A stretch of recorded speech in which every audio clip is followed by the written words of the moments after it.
What are some things that we as Black people can do right now to improve our financial outcome? What are some things that Black people as a whole that we can do right now to improve our financial outcome? We're continuing in our series on Black wealth.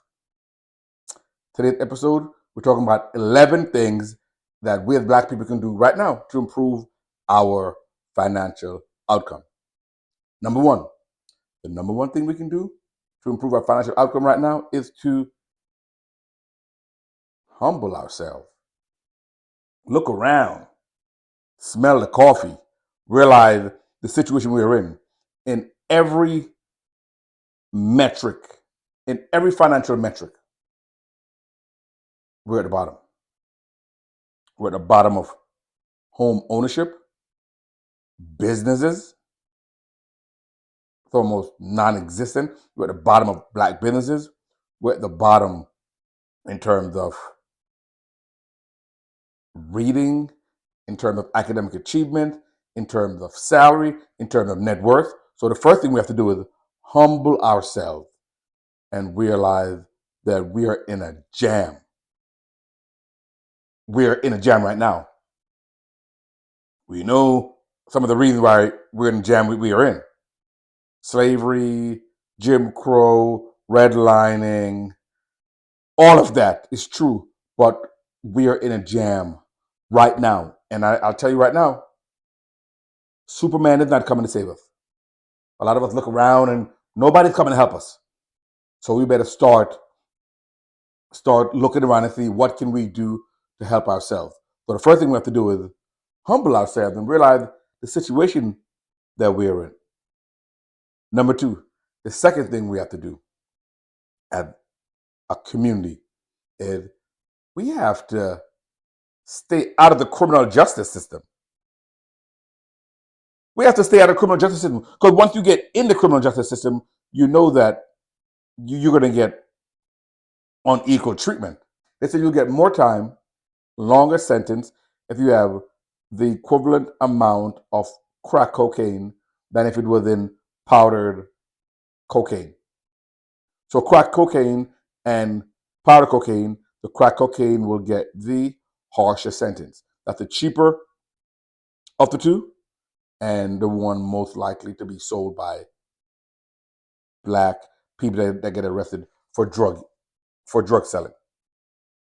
Stay out of the criminal justice system. One, it scars you, gives you a record. Now you're a felon, and it's going to limit your opportunity. So stay out of the criminal justice system. They say one in every four Black men is somehow involved in the criminal justice system, whether they're on parole, on house arrest, or have a record, or in jail or something. We got to stay out of the criminal justice system. Number three that we have to do is stop having all these out of wedlock kids.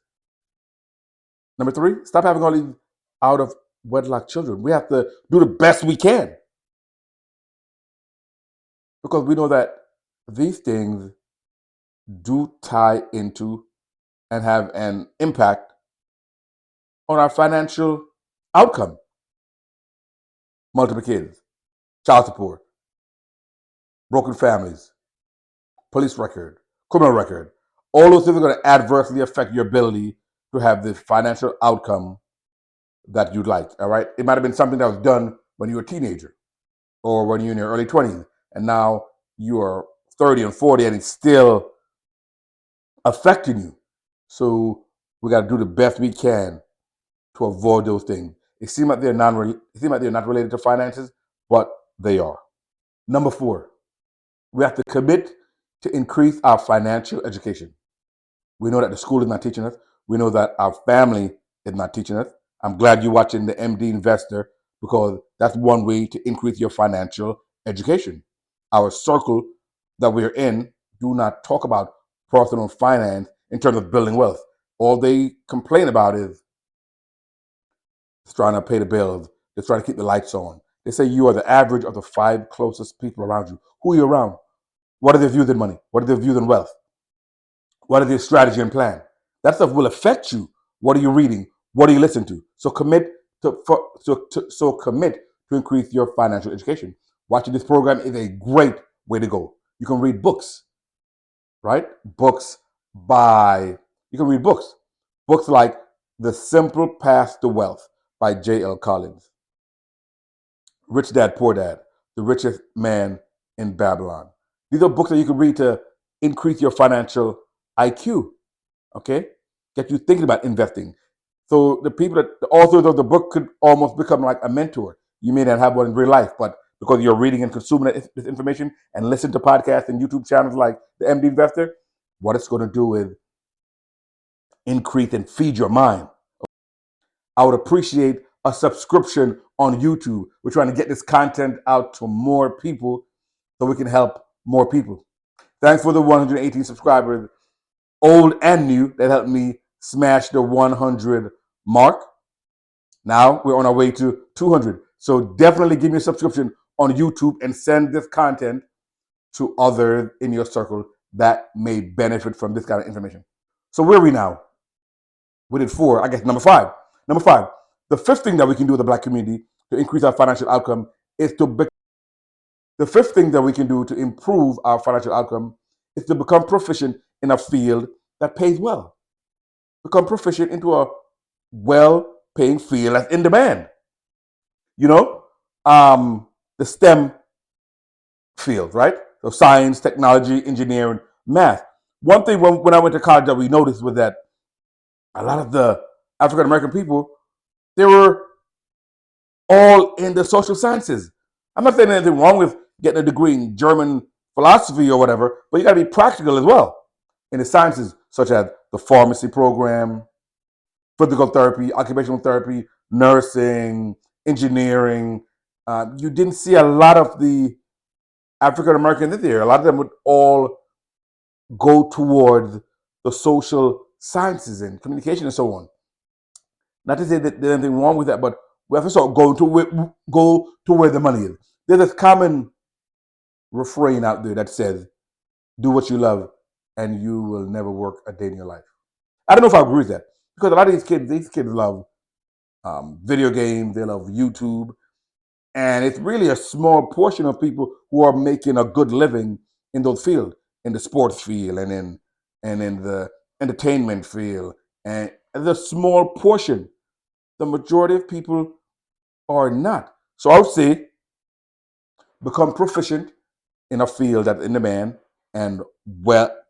I would say become proficient in a field that's in demand and pays well. So if you like video games, maybe you could become a computer programmer, computer designer, right? That's one way to kind of still be in the field, but you're at the higher end of it to get paid. And then when you get paid well and you know how to handle your money, you can invest, and then you may have the option later to now do what you want to do because your investments are now paying you. But to tell people just to go do what you love, a lot of times these kids love the stuff that they love is very low paying, and it's probably not a great advice. Okay, number 6 is closely related to it. Don't take on too much student debt. A lot of us go to school and it's like a blank check. Oh, I'm going to go to this school because they won the NCAA tournament last year, and I love this about them and love that about them. That's not a reason to go to a school. What programs do they have? What type of scholarship loans are they giving you? Those are important factors because if school A and school B got pretty much equivalent programs and I'm getting a lot more money to go to school A and I'll have to come out of my pocket less, that's where you should probably go. Right? If you go out of state and you got to pay out of state tuition, it better be compensated by a huge scholarship or something to make up for it. Why are you going out of state just to pay extra money? The state schools were built for the middle class, the working class people. So do not take on too much school debt. They said the amount of debt you take on should be less than what you anticipate to make when you get out and are working.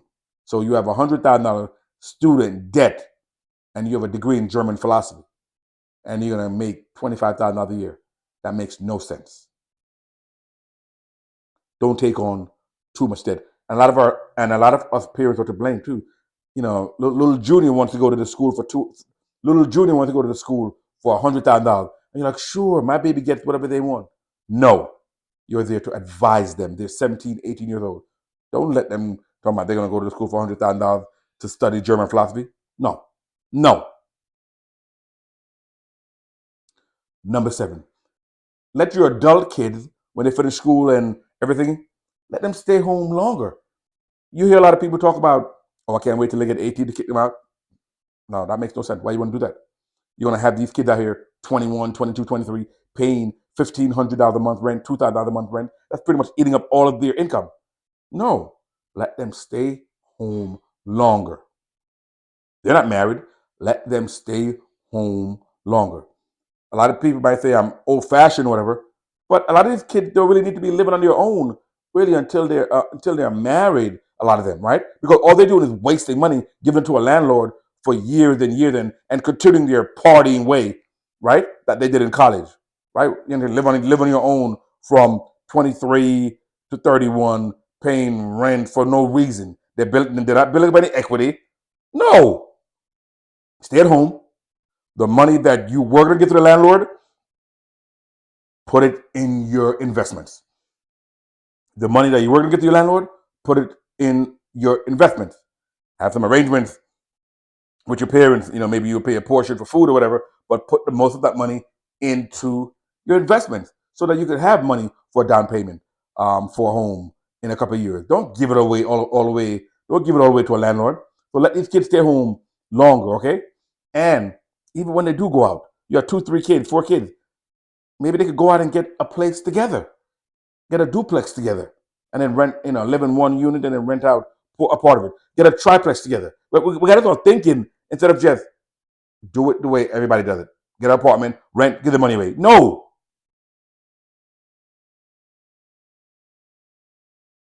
Number 8, don't pay $1,000 for your car note.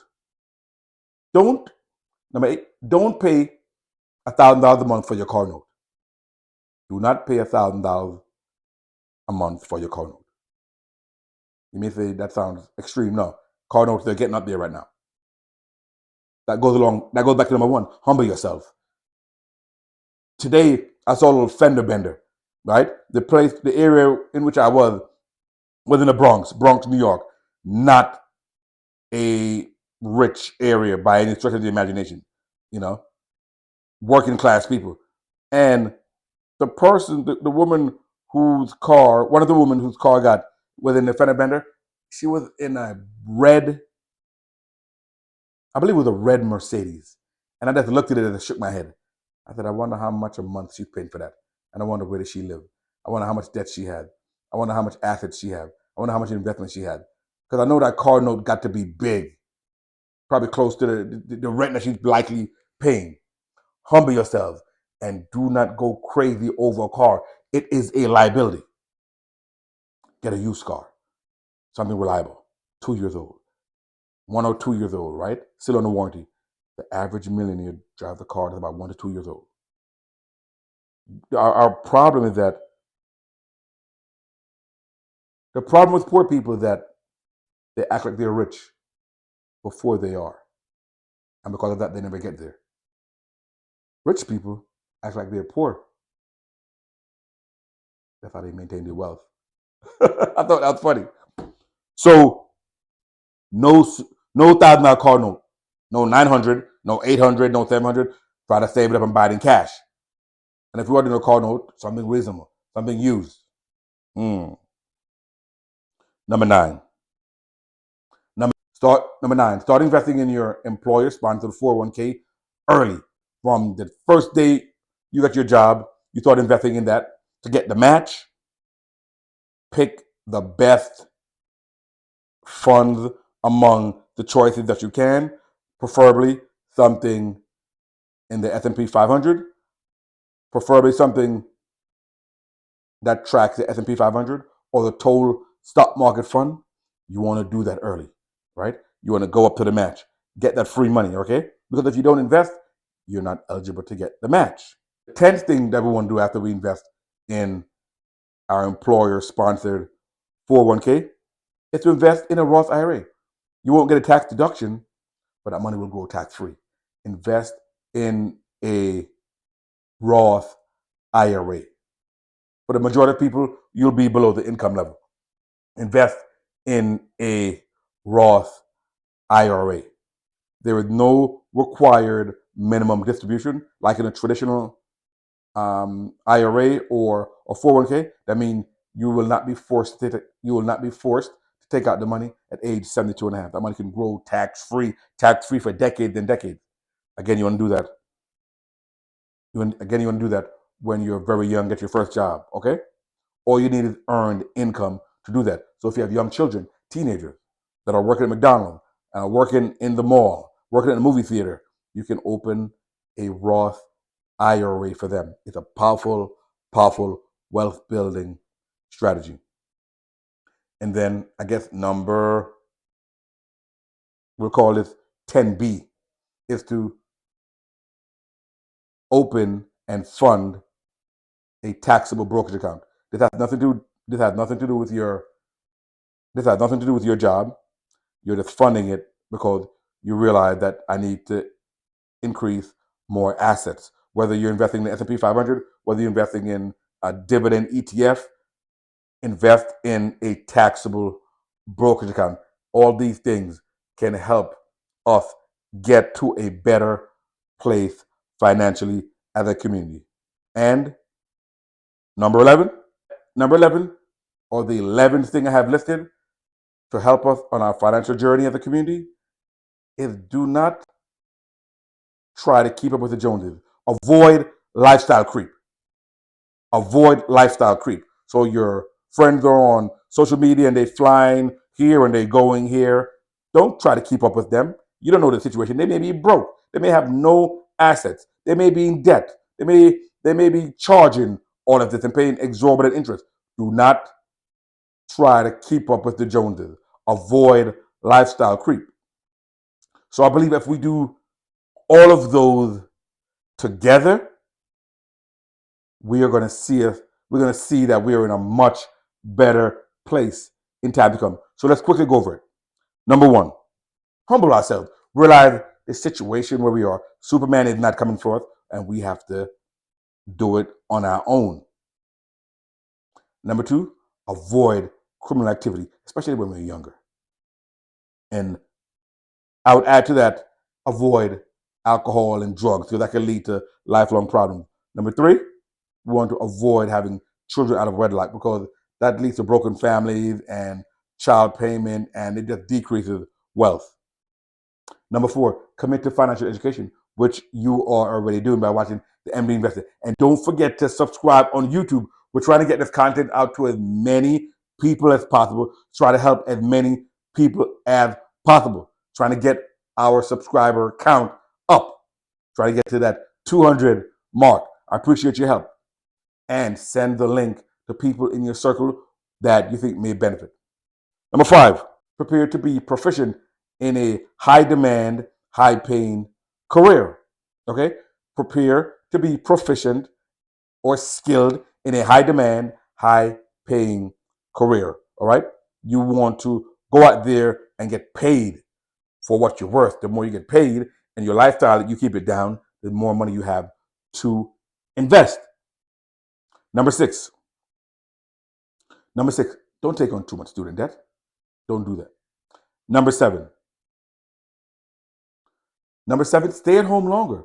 Don't go out there and pay all this exorbitant rent to landlords when you can stay at home, live with mom and dad, and save all that money to have later on for your down payment, for your own home, right? Maybe you have a duplex or a triplex because you have all that money that you've saved by living with mom for 9 years, and you got your down payment. And maybe you could live in one unit and rent out the second and third unit to have passive income coming in. That's a lot better than going right from college to an apartment and start paying rent. It can be hard to save up money for the down payment. So stay at home as long as you can. Number 8, get a car that's maybe 1 or 2 years old and try to pay cash for it. Don't pay $1,000 a month for a car. It's a liability. It is a liability. Don't do it. Number 9, Start investing in your employer-sponsored 401k on the first day of work. As soon as you get all that paperwork, and try to invest in something like an S&P 500 index fund or a total stock market fund. So you invest so you can get the company match if they have one. And number 10, we call it 10A, invest in a Roth IRA. Right? You won't get a tax deduction for the year, but that money goes tax-free. And 10B, invest in a taxable brokerage account. You want to build up your asset count, whether it's dividend stocks or individual stocks or the total stock market or S&P 500. Invest in a taxable brokerage account. Invest in a taxable brokerage account. And number 11 is avoid lifestyle creep. Don't try to keep up with the Joneses.